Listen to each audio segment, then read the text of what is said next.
తండ్రి అయిన దేవునికి మహిమ కలుగునుగాక. ప్రభును ప్రియ రక్షకుడైన యేసుక్రీస్తు నామంలో అందరికీ హృదయపూర్వకమైన వందనాలండి. ప్రభునందు ప్రియ దేవుని పిల్లలారా, సహోదరులారా, ఈరోజు మన టాపిక్ ఈ 2024 సంవత్సరానికి గాను దేవుని చిత్తంను నెరవేర్చితివా అనే అంశాన్ని బట్టి కొద్ది నిమిషాలు మనం ఆలోచించడం ప్రయత్నించేద్దామండి. మీకు వెంటనే ఒక ప్రశ్న కూడా వచ్చేయచ్చు. ఇదేంటండి 2024 సంవత్సరానికి గాను దేవుని చిత్తం నెరవేర్చటం ఏంటి? అసలు ఏం చెప్పబోతున్నారు? దేవుని చిత్తం ఏంటి అసలు అనే ప్రశ్న మీకు వస్తుంది కదూ. అయితే ఇప్పుడు మన వివరంలోనికి వెళ్ళటానికి ప్రయత్నించేద్దాం. కీర్తనకారుడు అంటున్నాడు 145వ కీర్తనలో ఓ చక్కటి మాట. దేవుడు తన పిల్లలైన వారి ఎడల ఏ భావాన్ని కలిగి ఉన్నాడో, తన పిల్లలకి ఏం చెయ్యాలి అని అనుకుంటున్నాడో చక్కగా తన ఉద్దేశాన్ని ఈ 145వ కీర్తన 10వ వచనంలో చెప్పబడినట్లుగా మనకు కనబడుతుంది. చదువుదాం చూడండి. 145వ కీర్తన 9-10 వచనాలు మనం చదువుకుందామండి. యెహోవా అందరికీ ఉపకారి, ఆయన కనికరములు ఆయన సమస్త కార్యముల మీద నున్నవి. యెహోవా, నీ క్రియలన్నీ నీకు కృతజ్ఞతాస్తుతులు చెల్లించుచున్నవి, నీ భక్తులు నిన్ను సన్నుతించుదురు అంటున్నాడు. అంటే దేవుని యొక్క గుణలక్షణాల్లో ఒక భాగాన్ని మనకి ఇక్కడ తెలియపరచబడుతుంది. యెహోవా అందరికీ ఉపకారి, అందరికీ కొందరికి కాదు. ప్రియ దేవుని బిడ్డలారా, యేసుప్రభుల వారు లోకసువార్త 6వ అధ్యాయంలో కృతజ్ఞులకు కృతజ్ఞత కలిగిన వారందరికీ కూడా ఉపకారిగానే ఉన్నాడు. అది కామన్గా చేసే ఉపకారం. గాలి, నీరు, వేడి, వెలుతురు ఇవన్నీ కామన్. కానీ తన భక్తులైన వారికి యథార్థ హృదయులకు ఏ మేలు చేయక మానడు. తన చిత్తాన్ని నెరవేర్చేటటువంటి విధానం ఉన్నటువంటి వారికి అనేక మేలులతో నింపుతూ, వారు తృప్తిపరుస్తూ, వారి బ్రతుకులు దీవెనకరంగా మార్చినట్లుగా ఎంతోమంది భక్తుల జీవితాలు మనకి గ్రంథంలో దోహదపడతాయండి. సమయంలో ప్రేమ దేవుని పిల్లలారా, ఇక్కడ మాట్లాడుతున్న మాట యెహోవా అందరికీ ఉపకారి, కొందరికి కాదు. అంటే దాని అర్థము అపకారి మాత్రం కాడు. ఉపకారి. ఏ తల్లిదండ్రులు అయినా సరే తన బిడ్డలకి అపకారం చేయాలి అనుకోరు, కానీ వారి ఎడలు మేలే చేయాలి, వారు ఉపకారాన్నే కోరుతారు. ఎంత దౌర్భాగ్య పరిస్థితుల్లో వాళ్ళు ప్రవర్తిస్తూ ఉన్నా బాధపడుతూనే వాళ్ళకి మేలుని చేసేటట్టు ఉంటారు, కానీ వాళ్ళు కీడుని తలపెట్టేటివారుగా ఉండరు. అంటే దాని అర్థము అదే తల్లిదండ్రుల ప్రేమ. ఈ ప్రేమను మనం మొట్టమొదటి తండ్రిని దేవునిలోనూ మనం కనుగొంటాం. ఆ ప్రేమ గల తండ్రి ఆ తండ్రిని గురించి పలుకుతున్న మాట ఏంటో తెలుసా? అందరికీ ఉపకారి. ఆయన కనికరము సమస్త కార్యముల మీద ఉన్నాయట. ఆయన చేసే ప్రతి కార్యం మీద ఉందంట ఆయన కనికరం. కింద మాట, యెహోవా నీ క్రియలన్నీ నీకు కృతజ్ఞతాస్తుతులు చెల్లించుచున్నవే. ఆయన చేసిన క్రియలన్నీ కూడా ఆయనకు కృతజ్ఞత చెల్లించుచున్నవట. ఎవరి ఎడలు ఏది చేసినా, ఈ ప్రకృతిలో ఏది చేసినా అన్నీ కూడా ఆయనకి ఏం చేస్తున్నాయంట? స్తుతిస్తూ కృతజ్ఞతాస్తుతులు చెల్లిస్తున్నవి అని ఆయన కార్యాలు కృతజ్ఞతస్తు చెల్లించటానికి ఏం చేస్తున్నట్లుగా మనకి ఇక్కడ అర్థమవుతుంది. కనుక ఇప్పుడు మీకు అర్థమైపోయి ఉంటుంది అనుకుంటున్నాను. అంటే దేవుని చిత్తము నెరవేర్చడం అంటే, ఈ సంవత్సరంగా దేవుని చిత్తం నెరవేర్చడం అంటే అని అంటే మరొక చక్కటి వివరణ అపోస్తలుడైన పౌలు గారు దెసలోనికి రాసిన పత్రికలో ఓ చక్కటి మాట అయితే మనకు చెప్పారండి. మరి దెసలోనికి రాసిన పత్రిక చూడండి, 5వ అధ్యాయము 16వ వచనం. ప్రతి ఒక్కరు కూడా ప్రతి సందర్భాలలో కృతజ్ఞత అనే భావన మనం ఆరాధన పెట్టినప్పుడు ఈ భాగాన్ని మనం చదువుతూ ఉంటామండి. చదువుదాం చూడండి ఒకసారి. దెసలోనికి రాసిన మొదటి పత్రిక 5వ అధ్యాయం 16వ వచనం. ప్రతి విషయం నందును కృతజ్ఞతాస్తుతులు చెల్లించుడి, ఇలాగు చేయుట యేసుక్రీస్తు నందు మీ విషయంలో దేవుని చిత్తము. దేవుని చిత్తం ఏంటి? ఇప్పుడు కృతజ్ఞత చెల్లించాలి. అంటే ఆయన కార్యాలన్నీ కూడా కృతజ్ఞత చెల్లిస్తున్నాయట. ఆయన కార్యాలు చేసినప్పుడు ప్రతి విషయం నందును కృతజ్ఞత చెల్లించుడి అంటున్నాడు. అంటే ఎలాగూ చేయుట నాకు ఇష్టము. మీరు కృతజ్ఞత చెల్లించడం నాకు ఇష్టం. ఎందుకంటే నేను కార్యాలు చేస్తున్నాను. ఆ కార్యాలను బట్టి నాకు మీ నుండి నేను కోరేది ఏంటంటే కృతజ్ఞత. అంటే నా ప్రియమైన దేవుని పిల్లలరా, కృతజ్ఞత అంటే దేవుని చిత్తము. ఆయన మేలులు చేస్తూ, కార్యాలు చేస్తూ, ప్రతి మేలును ప్రతి కార్యము మన దగ్గర నుండి ఆశించక ఆ చేసిన మేలుకు నువ్వు అనుభవిస్తూ ఇది నాకు దేవుడు చేసాడని అది కృతజ్ఞత కలిగి జ్ఞాపకం ఉంచుకొని అనేక మందికి తెలియపరచటమే దేవుడు మన ఎడల కార్యం చేసి ఆయన కోరుకుంటుంది, ఆయన ఇష్టపడుతున్నది, ఆయన చేయమని చెబుతున్నది, ఆయన చిత్తము కృతజ్ఞత చెల్లించాలి అట. ప్రియమైన సోదరుడా, సహోదరి, మరి ఈరోజు మనం కృతజ్ఞత చెల్లిస్తున్నామా లేదా అనేది మనల్ని మనం ప్రశ్నించుకోవాలి. సో ఇంతకీ బాగానే చెప్పారండి. అసలు కృతజ్ఞత అంటే ఏంటి? అదే కదా ఒక మాట. బాగా ఆలకించుదాం, క్లుప్తముగానే ఆలకించుదాం. కృత అనగా పని లేక కార్యము, జ్ఞత అనగా ఆ చేసిన పనిని జ్ఞాపకం పెట్టుకోవటము. అంటే కృతజ్ఞత అని అనగానే చేసిన కార్యాన్ని లేక పనిని జ్ఞాపకం పెట్టుకోవటమే కృతజ్ఞత. అంటే ఏ పని? దేవుడు నీ ఎడల చేసిన కార్యాలు, నీ ఎడల నీ బలహీనతల్లో, నీ అవసరతలో, నీ లోటుల్లో, నీ ప్రాణపాయ పరిస్థితుల్లో దేవుడు ఏ ఏ కార్యాలు చేశాడో అవి జ్ఞాపకం పెట్టుకొని ఏం చేయాలి?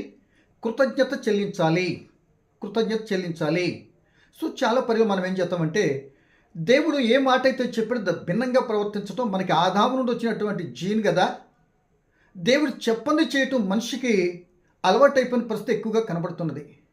దేవుడు చెప్పింది అలా టైంలో దేవుడు చెప్పంది చేయటం కారణంగా చెప్పింది చేయకపోవటం, గోడ దెబ్బ లెంప దెబ్బ అంటారు కదా, రెండు వన్స్ టైం ఒకేసారిగా కొట్టుకుంటున్నట్లుగా మనకు కనబడుతుంది. చెప్పింది చేయకపోవటం ఒకటైతే, చేయొద్దని చేయకపోవటం రెండు అవుతుంది కదా. ఒక దెబ్బకి రెండు పెట్టలు అన్నట్టుగా చేయటం బాగా అర్థమైపోయింది ఆదాము నుండి వస్తున్నటువంటి ఆ జీన్. సో ఇక్కడ మనకు కావాల్సింది, ఆయనేమో కార్యాలు చేసి కృతజ్ఞత చెల్లించమంటే మనమే కృతజ్ఞులుగా కృతజ్ఞత లేకుండా దేవుని కార్యాలు జ్ఞాపకం పెట్టుకోమంటే మనం మర్చిపోవటం మనకు అలవాటైపోయింది. అంటే మనకు చెడు జరిగినటువంటి సంఘటనలు, ఆ కీడు నలత కలత కలిగిన అవి గుర్తుంటాయి, కానీ అట్టి సమయాలలో దేవుడు మన ఎడల చూపిన ప్రేమ, ఆ గొప్ప కార్యాలు మనకి జ్ఞాపకం ఉండవండి, మర్చిపోతామండి. సో మన బలహీన తిరిగినటువంటి దేవుడు, ఇదిగో నేను చేస్తున్న కార్యం జ్ఞాపకం పెట్టుకోనండి. ఒక్కసారి మీ జీవితాలు వెనక్కి వెళ్ళి చూడండి, మీ బ్రతుకులో ఒకసారి పరిశీలన చేసుకోనండి. ఏ మానవుడు ఎప్పుడు ఎక్కడ చేయనటువంటి కార్యాలు కదా నీకు నేను చేసింది. అసలు ఈ రోజు నిన్ను మరి నీకు కలిగిన స్థితిగతులను బట్టి నేను కానీ కాపాడకపోతే, నేను కానీ ఒకరు రక్షించకపోతే అసలు ఈ విధంగా వినటానికి మాట్లాడటానికి నువ్వు ఉంటావా అని అడిగాడు అనుకోండి, ఉండనండి అని అంటాం. సో కనుక కృతజ్ఞత చెల్లించాలి అని దేవుడు మన ఎడల కోరుకుంటున్నాడండి. కనుక ప్రేమ దేవుని పిల్లలారా, ఈ కృతజ్ఞత చెప్పాం కదా, చేసిన పనిని జ్ఞాపకం పెట్టుకోవటం అని చేసిన కార్యాలు. సో బైబిల్ చరిత్రను ఒకసారి మనం పరిశీలన చేసినట్లయితే, బైబిల్లో పిల్లరా ఒక్కొక్క అంశానికి, ఒక్కొక్క కార్యానికి ఒక్కొక్క వ్యక్తులు మనకి తారసపడతారు. అంటే వారి జీవితాన్ని బట్టి ఈ కార్యం వారికి చక్కగా సూట్ అవుతుంది అని చెప్పుకోవచ్చు. ఉదాహరణ, సహనం గురించి మనం మాట్లాడేవనుకో, యోబు గారు మనకు కనబడతారు. ఆ సహనమూర్తిగున్నాడు కనుక రెండెంతలు దేవుని పొందుకున్నాడు. ఇప్పుడు బలాన్ని గురించి మాట్లాడేవనుకోండి, సంసోన్ గారు కనపడతారు.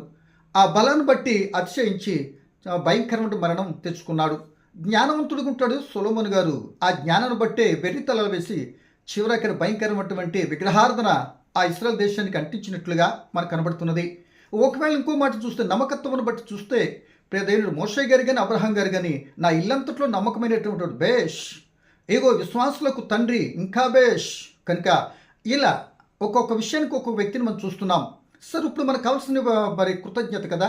ఈ కృతజ్ఞతకైతే ఏకైక వీరుడు, ఏకైక వ్యక్తిని మనం ఎప్పుడూ చెప్పుకుంటున్న వ్యక్తి కనబడుతున్నది ఎవరు అని అంటే దావీదు మహారాజు గారు. ఆయన కృతజ్ఞతకి పెట్టింది పేరు. కృతజ్ఞత అంటే ఏంటో బైబిల్ చరిత్రలో సుస్పష్టముగా ఆ దేవుని సన్నిధిలో కృతజ్ఞత భావాలు ఎలా చెల్లించాలి, అసలు ఎందుకు చెల్లించాలి, అసలు చెల్లించకపోతే నా బ్రతుకేమవుతుంది అని ప్రస్ఫుటంగా వివరణాత్మకంగా ఆ దావీదు గారి జీవితాన్ని పరిశీలన చేస్తే మనకు కనబడుతుందండి. కనుక నా ప్రియమైన దేవుని పిల్లలారా, ఇక్కడ మనం గమనించాలని ప్రభుని బట్టి మీకు జ్ఞాపకం చేస్తున్నా. చూడండి, 40వ కీర్తనలో దావీదు గారికి ఎన్నో అపాయాలు కలిగినాయట.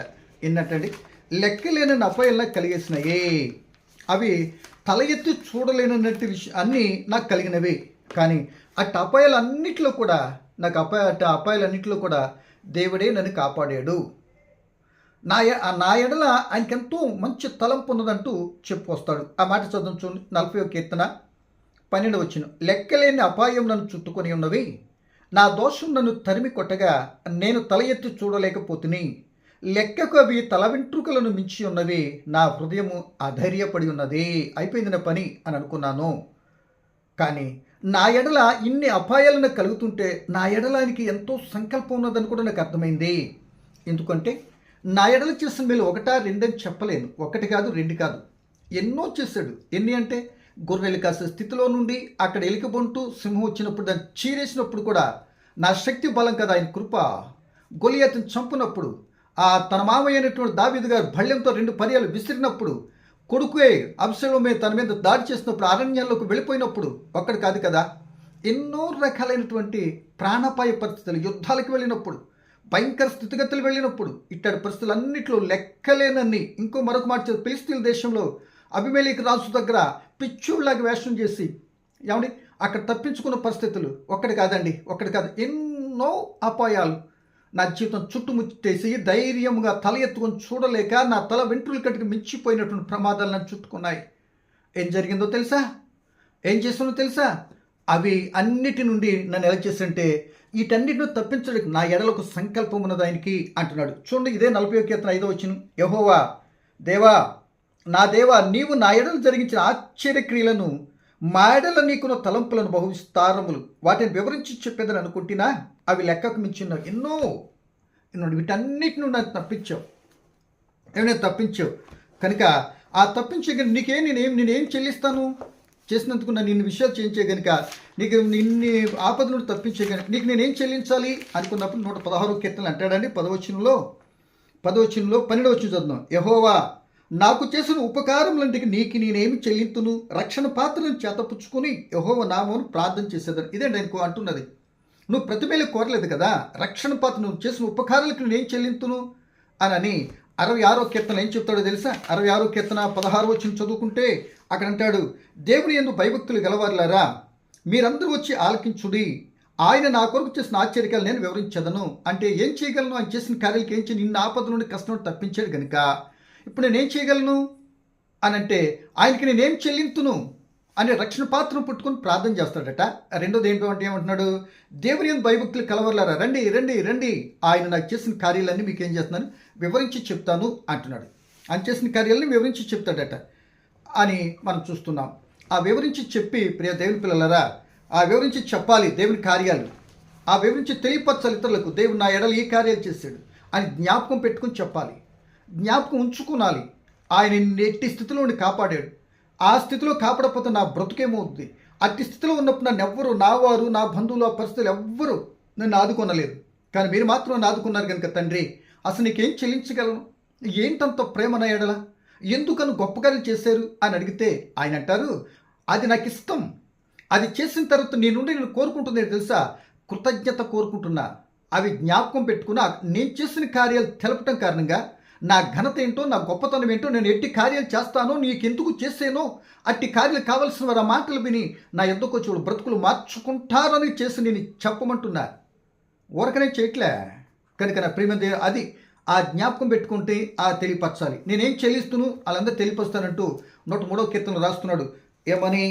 నా ప్రాణమా యెహోవాను సన్నతించుము, నా ప్రాణమా యెహోవాను సన్నతించుము. తిండి ఎక్కువైతే మర్చిపోతావు, కొద్ది బాగా ఎదెక్కువైపోతే సోలిపోతావు. కనుక ప్రాణమా, ప్రాణానికి మర్చిపోయే శుభం ఉన్నది. కనుక ఆ ప్రాణాన్ని ఆధ్యాత్మిక స్థితిలో ఉన్నటువంటి ఆ దావీదు గారు తన ప్రాణంతో చెప్తున్న మాట ప్రాణమా అని. చాలామంది తినుము త్రాగుము సుఖించుమని ఒక ధనవంతుడు అన్నాడు. ఒక కోరహ కుమారులైతే, ప్రియ దేవుని పిల్లలరా, నా ప్రాణమా నీ సన్నిధిని చూడాలని తృష్ణగొనుచున్నది, నా దేవుని ఆ సన్నిధికి వెళ్ళాలని ఆశగుంచున్నాను అంటారు. ఇక్కడ దావీదు గారు చెప్తున్న మాట ఏంటో తెలుసా? నా ప్రియమైన వాళ్ళరా, ఆయన చేసిన ఉపకారములలో దేనిని మరువకము అంటున్నాడు. మర్చిపోయావా? ఆయన కార్యాలు మర్చిపోయావా? దేవుని మర్చిపోతావు. ఒకవేళ అనుకుందామండి, నీకు విలువైన వస్తువులు, బంగారం, ఇలాంటి వస్తువులు, రకరకాల వస్తువులు ఎక్కడ పెట్టావో మర్చిపోయావనుకోండి, ఏంటి అప్పుడు ఎంత ప్రమాదం జరుగుద్ది? అది అవసరత నీకు ఉపయోగపడద్దా? అవసరం వచ్చినప్పుడు దాన్ని ఎక్కడుందని చేసుకుని టెన్షన్ పడిపోతూ మరి రవచ్చిన అనార్థం నీ మీదకి వచ్చేస్తుంది కదా, అది దొరకనందుకు గాను అది జ్ఞాపకం పెట్టుకోకపోతే. అందుకే నువ్వు చాలా విలువైన వస్తువులు లాకర్లో పెడతావు కదా, ఆ లాకర్ కంటే విలువైనది దేవుని కార్యాలు నీ బుర్రలో పెట్టుకొని జరుగుతున్న సంఘటనలు బట్టి, వస్తున్న ఒత్తులను బట్టి ఎన్నో కార్యాలు దేవుడు నాకు ఇన్ని చేస్తాడు కనుక ఇప్పుడు ఈ కార్యం 10 వచ్చినది. యోబు గారు అంటారు, మరి 6 బాధల్లో కాపాడినటువంటి దేవుడు 7వ బాధ వస్తున్న బాధ ఏంటండి బాధ ఏంటి? 6 బాధలు కాపాడిన దేవుడు ఆయనే. నేను 7వ బాధ వచ్చినా కాపాడుతాడు. 6 బాధలు చూస్తున్న దేవుడు, తప్పించిన దేవుడు 7 బాధ కూడా తప్పిస్తాడు, రక్షిస్తాడు అని ఒక ఫుల్ కాన్ఫిడెంట్ అప్పుడు వస్తుందండి జ్ఞాపకం పెట్టుకుంటే. అందుకంత చెప్పగలుగుతాడు యోబు పుస్తకం 5వ అధ్యాయంలో. కనుక నా ప్రియమైన దేవుని పిల్లలరా, ఈ మాటను బట్టి మనం ఆలోచన చేస్తే కృతజ్ఞత నేను ఏం చెల్లించగలను అని చివరికి అపోస్తుల కార్యాలు 13:22లో చూసుకుంటే ఆఖరికి దావీదు గారు అన్నిటిని తప్పించాడు కనుక ఆయనకు హృదయానుసరుడైపోయాడు. ఆయన ఉద్దేశాలను నెరవేర్చే వ్యక్తిగా అయిపోయాడు. చివరాఖరికి ఏమండి వీటన్నిటి నుండి ఎలా తప్పించబడి హృదయానుసరుడయ్యమంటే నేను ఆయనకి ఇష్టడని కనుక 18వ కీర్తన 19 వచ్చి చదువుకుంటే అక్కడ చెప్తున్న మాట, ఆయనకు నేను ఇష్టడైపోయాను కనుక ఆయన్నిటిని తప్పించాడు. ఇప్పుడు నేను ఆయన ఇష్టానుసరమైన విధానం ఉంటుంది కనుక ఆయన ఉద్దేశాలని నెరవేర్చేసి పితరులైనటువంటి వారికి అపోస్తుల కార్యాలు 13:36లో చదువుకున్నట్లయితే ఆయన ఉద్దేశాలన్నీ కూడా నెరవేర్చి పితరులకు చావు చేసి నిద్రించాడట. ఇదండి. తదుపరి తనకి ఎవరైతే మేలు చేశారో తన స్నేహితుడైనటువంటి బావమరుదు ఆయన కొడుకుకు కూడా మేలు పొందినటువంటి ఆయనకి ప్రతి మేలును మరి దావీదు గారు చేసినట్లుగా మనం చూస్తుంటాం. యోనతాను కొడుకు మెషిబోషెతు కూడా ఎంతో విలువనిచ్చాడు. రాజులు కూర్చున్నట్టు దగ్గర భోజనం పెట్టి మేలులు చేసినటువంటి ఆయన మర్చిపోకుండా శారీరకంగా కూడా మేలులు చేస్తూ వాళ్ళని తృప్తిపరుస్తూ దేవుడు మేలులు చేసిన దేవునికి కృతజ్ఞత కలిగి ఒక శ్రేష్టమైనటువంటి వ్యక్తిగా దావీదు గారి జీవితంలో మనకు కనబడుతున్నదండి. నా ప్రియమైన సోదరులారా, ఇది కృతజ్ఞత భావానికి ఒక వ్యక్తి. కృతజ్ఞత లేని వ్యక్తిని ఒక సమాజాన్ని మీరు చూపించి నేను ముగించడానికి ఇష్టపడుతున్నాను. కృతజ్ఞత లేదండి. ఐగుప్తు దేశం విడిపిస్తే అరణ్యంలో నడిపిస్తే వీళ్ళకి కృతజ్ఞత లేదండి. ఎవరు? ఇశ్రాయేల్ ప్రజలకు కృతజ్ఞత లేకుండా ప్రియదేని బిడ్డలారా వాళ్ళు ఏం చేశారు ఒకసారి మనం చూడండి. 106వ కీర్తన 13వ వచనం మనం చూసినట్లయితే అక్కడ దేవుడు ఎన్నో గొప్ప కార్యాలు చేశాడు వాళ్ళకి. ఐగుప్తులు చేసాడు. ఎర్ర సముద్రం పాయి చేసి ఆకాశం మన్నాను బండ నుండి నీళ్లు చెప్పులు అరిగిపోకుండా 40 సంవత్సరాలు ఎన్నో విషయాలకి పోషించి దేశ చరిత్రలో ఎవ్వరికి ఎన్నడూ ఎరిగినటువంటి గొప్ప కార్యాలు కళ్ళారా చూసి అనుభవించి తినినటువంటి పిల్లలే ఇశ్రాయేలీలు. ఆ పిల్లలకైనా ఆయనే వారికి దేవుడు. ఎక్కడ చెప్తున్న మాట చదువుతాను. 106వ కీర్తన 13 వచ్చిన ఆయనను వారు ఆయన కార్యాలు వెంటనే మర్చిపోయిరే, ఆయన ఆలోచన కొరకు కనిపెట్టకపోయిరే. మోషే గారు పైకి వెళ్ళారు, ఆలోచన కనిపెట్టలేదు. ఆయన కార్యాలు మర్చిపోయారు. అయ్యో బాధలో ఉన్నట్టు మొరపెట్టారు. విడిపించాడు, నడిపించాడు, అన్ని ఇచ్చాడు, అన్ని మస్తుగా తినేశారు. కానీ మర్చిపోయారట. మర్చిపోవటమే కాదండోయ్, ఆ ఇర్మియా భక్తుడు రాస్తాడు, ప్రవక్త ఇర్మియా గారు రాస్తారు 2వ అధ్యాయము ఇర్మియా పుస్తకం 2:32 వచనంలో ఆయనను కూడా మర్చిపోయారట. చూడండి, ఇర్మియా పుస్తకం 2వ అధ్యాయం 32వ వచనం చదువుతున్నాం చూడండి ఒకసారి. ఆ ఇశ్రాయేలు ఆయన కార్యాలు మర్చిపోవటమే కాకుండా ఆయనను కూడా లెక్కలేని సార్లు మర్చిపోయారట. ఎంత దౌర్భాగ్య పరిస్థితి అండి. అలా మర్చిపోతే ఏమవుతుందో 1-2 మాటలు చెప్పి ముగించడానికి ఇష్టపడుతున్నానండి. చూడండి, ఇర్మియా పుస్తకం 2వ అధ్యాయం 32 వచనం. కన్యక తన ఆభరణములను మరచునా, పెండ్లి కుమారి తన వడ్డాణమును మర్చునా, నా ప్రజలు లెక్కలేనని దినములను మరిచి ఉన్నారు. నా ప్రజలు. అవును ప్రియ దేవుని పిల్లలరా, దేవుడు వాపోతున్నాడు. అన్ని ఇచ్చిన సరే ఏం చేస్తారు తెలుసా? వాళ్ళు పెట్టుకోవాల్సినటువంటి పెళ్లికి, పెడాకులకి, తద్దినానికి, ఇక్కడికి అక్కడికి వెళ్ళేటప్పుడు వాళ్ళ ఆభరణాలు, వాళ్ళ డ్రెస్సింగ్, వాళ్ళ మేకప్లు మర్చిపోట్లే. కానీ అసలు నువ్వు బ్రతుకుండావు ఆ మేకప్లన్నీ వేసుకుంటానికి నీ సజీవంగా ఉంచినట్టు దేవుని మాత్రం మర్చిపోతున్నావు. అందుకే ఒక్కొక్కరు మేకప్లు తీసి దులుపుతున్నాడు అనే సంగతి ఎంతమందికి అర్థమవుతుంది ఈరోజు? ఎంతమంది గ్రహిస్తున్నారు? వెళ్తున్న వాళ్ళు తిరిగి వస్తున్నారు చాలామంది. అంతే సంగతులు. ఏమండి? అలా కుదరదండి. దేవుడు అంటున్నాడు లెక్కలేని సార్లు మర్చిపోయాడు. ఓహో, మీరు మర్చిపోతే నేను ఊరుకుంటానా ఏంటి అని అంటూ ఆయన వాళ్ళు మర్చిపోయారు అని ఎందుకు ఎలా చెప్పగలుగుతున్నాడు దేవుడు అంటే, వారిని ఆయన మర్చిపోలేదు. వాళ్ళు మర్చిపోయి నేను మర్చిపోలే, వాళ్ళు మర్చిపోయినా వీళ్ళు మర్చిపోలే. వాళ్ళు ఏమంటున్నారంటే మరలా ఇదే ఇశ్రాయేలీయులు దేవుడు మనం మర్చిపోయిరా బా అని అంటున్నారు. అంత తెలివండి వాళ్ళకి. అన్ని అనుభవిస్తూనే ఏదైనా ఆపద కలిగితే దేవుడు మర్చిపోయాడట, అన్ని కార్యాలు ఇస్తే దేవుడి కార్యాలు మర్చిపోయారట, దేవుడి కార్యాలు కూడా మర్చిపోయారట. కానీ దేవుడు మర్చిపోయాడండి. మర్చిపోతే వీళ్ళు బ్రతుకోలాగా ఉండేది. ఏమండి? ఆయన ఇంకొకలాగానే జరిగింది ఎదరికెళ్ళాక. చూడండి, యెషయా గ్రంథం 49లో ఆయన అంటాడు, నేనేం వీళ్ళు మర్చిపోతానా? నేను ఎందుకు మర్చిపోతాను చెప్పు అన్నట్లుగా ఆయన ఏమంటున్నాడు. మాట చదువు చూడండి. ఎందుకంటే ప్రియ దేవుని పిల్లలారా, ఏ మాట చెప్పినా కొద్ది వాక్యం ఉంటే ఆ యొక్క నిజమే కదా మీరు అలా నమ్మాలి. నేను సొల్లి మాటలు చెప్పడం కాదు, లేదా నాకు తోసిన మాటలు చెప్పేసి మీరు భ్రమింపించారనుకో, నా ఇంత దౌర్భాగ్యం మరి కూడా ఉండడు. ఎందుకు మీరు దారి తప్పించటం? ఏమండి? ఆలోచించేయండి. ఇక్కడ చెప్తే చదువుతుంది 49:16 చూడు, 15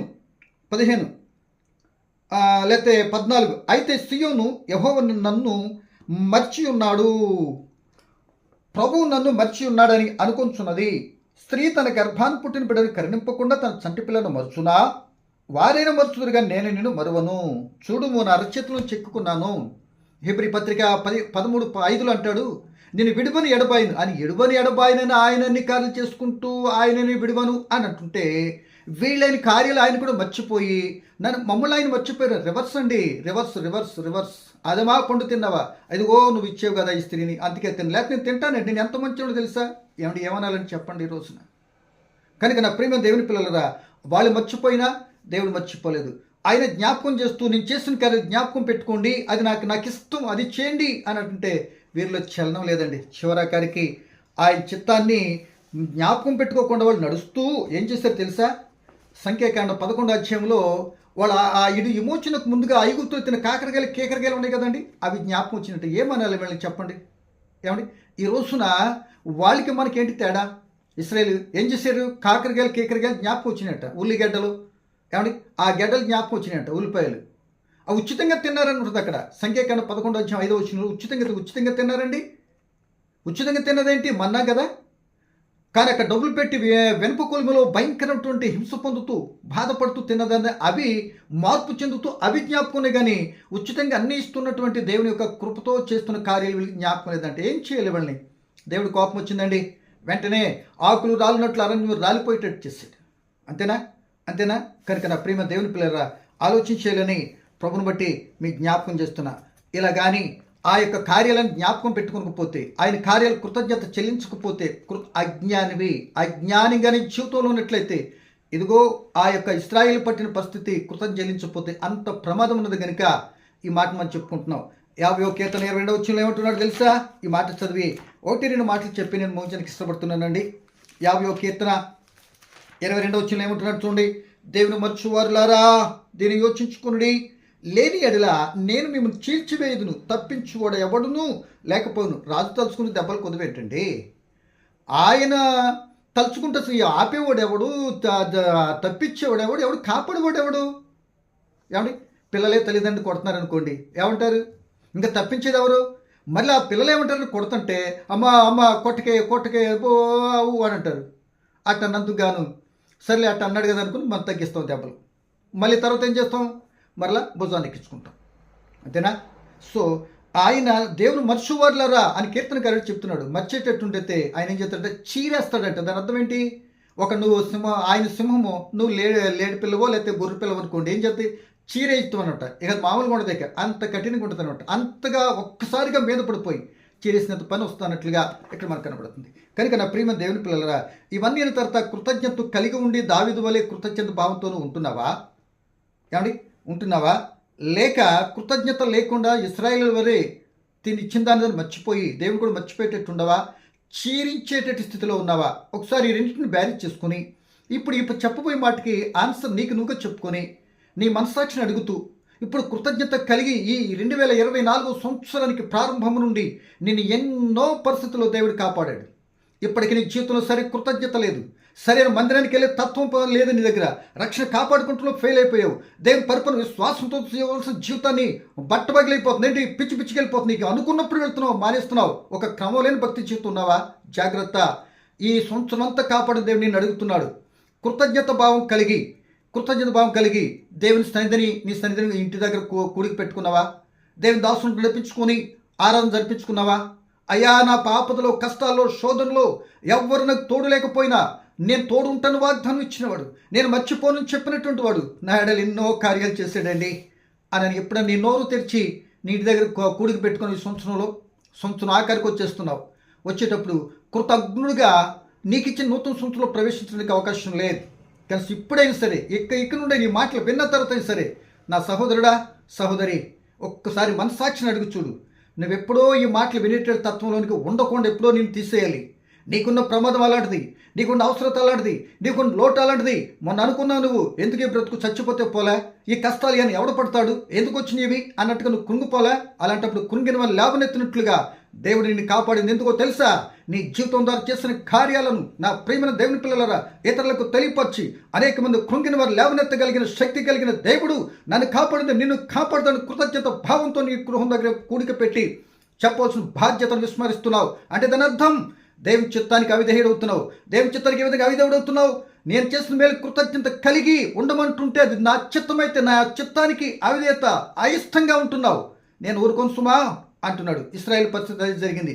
ఏం జరిగింది? అలా అడిగితే వాళ్ళు కానాల్లోకి చేరలేకపోయారు. ఆకులు రాలంటే అరణ్యులు రాలిపోయారు. అట్టి స్థితి మనకు వద్దండి, అట్టి స్థితి వద్దండి. ఒక్కసారి మనసాక్షిని అడిగి చూసుకో. నేను ముగించడానికి ఇష్టపడుతున్నా ప్రియమైన సోదరుడా. అట్టి విషయాలు కాపాడాడు కనుక ఎప్పుడైనా సరే ఈ 2024 సంవత్సరం దేవుడు చేసిన కార్యాలన్నీ స్మరణ చేసుకో. ఆపదలు కష్టాలు కాదు, అటు కాదు. ఆయన సమస్తం సమకూర్చి నీకు అన్ని మేలు చేశాడు. ఆ సువార్తలో పౌలు గారు అనేక పర్యాలు ఏం చేస్తున్నాడంటే ఎఫెసీ పత్రిక 5:20లో కానీ, కొలసీ పత్రిక 3:17లో కానీ, ఫిలిప్పీ పత్రిక 4:4లో కానీ, ఇలా 4-5 పర్యాలు 4 సంఘాలకు ప్రార్థన పూర్వ పట్టుదల కలిగి కృతజ్ఞత చెల్లించండి, ఎల్లప్పుడూ చెల్లించండి, భయపడకండి, చింతించకండి, మీ పరిస్థితులన్నీ నా మీద వేయండి, నేను ఎన్నో చేశాను కనుక మీరు కృతజ్ఞత కలిగి ఉండండి సంఘాలకు పౌలు గారు చెప్పారండి. మరి రోజున నేను ఆఖరి మాట చెప్తున్నాను, ఎన్నివేం చేస్తున్నాను ఒకసారి అలా మనసు పెట్టి ఆలోచించు. కనుక ఈ కృతజ్ఞత భావంతో మరి కృతజ్ఞత కలిగి ఉన్నావా? కలిగి ఉండకపోతే కృతజ్ఞత పూర్వకంగా దేవునికి గత కాలాలు చేసిన అన్నిటికీ వందనాలు చెల్లించి ఇతరులకు తెలియపరిచి ఆయన నామాన్ని గణపరచు. అదే 107వ కీర్తనకు చెప్తున్నది అదే. ఆయన కార్యాలు ఆయన కృతజ్ఞత చెల్లించండి, ప్రచురించండి, తెలియపరచండి, ఘనపరచండి, స్తుతించండి, కొనియాడండి, కీర్తించండి అంటాడు 105వ కీర్తనలో. కనుక ఈ యొక్క సమయంలో దేవుని కార్యాలను గుర్తెరిగి ఈరోజు ఈ మాట విన్నాక వెంటనే కృతజ్ఞత భావానికి మరి ద్వారాన్ని తెరువు. నీ కుటుంబ బిడ్డలందరూ ఉండాలి సుమా. ఆయన అక్కడ, ఆయన ఇక్కడ, అది కాదు. కుటుంబం అంతా కలిసి కూర్చోవాలి. కొర్నేలు వలి కలిసి కూర్చొని ఆ దాసుని పిలిపించుకుని చక్కగా ఏం చెప్పబోతున్నాడో కార్యాలకు అనేక మందికి తెలియపరిచి ఆయన నామను మహింపరిచి ఆయన చిత్తం నెరవేర్చితే నువ్వు చీరించుకునే పరిస్థితిని బయటపడతావు. లేకపోతే చీరేస్తానంటున్నాడు దేవుడు. మాట తప్పనివాడు, మాట వాగ్దానం చేసిన నమ్మదగిన వాడు ఊరుకోడండి. కనుక ఇన్ని రకాలుగా కాపాడింది ఎందుకో తెలుసా? ఈ మాట చెప్తావనే ఈ చివరాకారంలోనైనా ఇప్పటి వరకు నేను చూశాడు. ఈ కృతజ్ఞతలు ఎప్పుడో పెట్టాలి నువ్వు, కానీ నిర్లక్ష్యం చేసావు. డబ్బులు లేవంటున్నా, వాడడ్డు వచ్చాడు, వీడడ్డు వచ్చాడు, ఇదడ్డు వచ్చింది, అడ్డు సాకులు చెప్పినా ఊరుకోడు దేవుడు.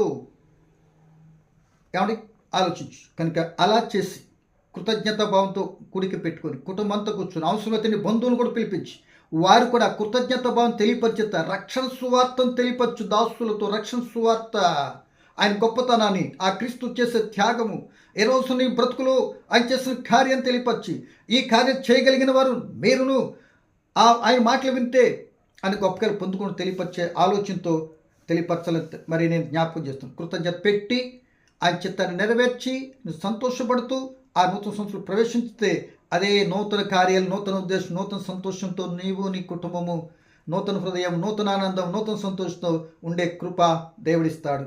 పరిశుద్ధుడా పరమ తండ్రి, చెప్పిన మాటలు ఫలింపచేయండి. మేము కృతజ్ఞతగా జీవించే భాగ్యాన్ని ప్రసాదించి మీరు మహింపదం. సమస్తంలో మీరు తోడు ఉండమని మరొక అవకాశం ఉంటే కలుసుకుంటున్న నీ కాపుతలు మాకు ఇవ్వమని క్రీస్తు యేసు నామములో ప్రార్థన అడిగి వేడుకుంటున్నాను తండ్రి. ఆమేన్.